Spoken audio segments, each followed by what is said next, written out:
ura askogaz errotea hobeto dabil. Aldamarea beteri dagonean, erroteak indar handi dago. Ura gitzitzen danean, erroteak indar gitzigo duka, presioa gitzigo dagoelako, euskara gitzigo duka. Horreri deitzen zenuen narrazean eio, urnarrazean eio. Hau da, apuro eta arrastaka ibiltzen zen.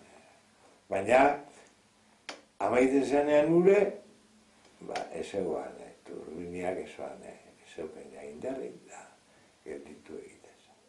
Da horregitik, lo egoten zienen errotariek, eta arrana edo horrek zaratatxori gelditzen zanean, izildute zanen errotea, izartu egiten ziren errotariek, segeti, diretutu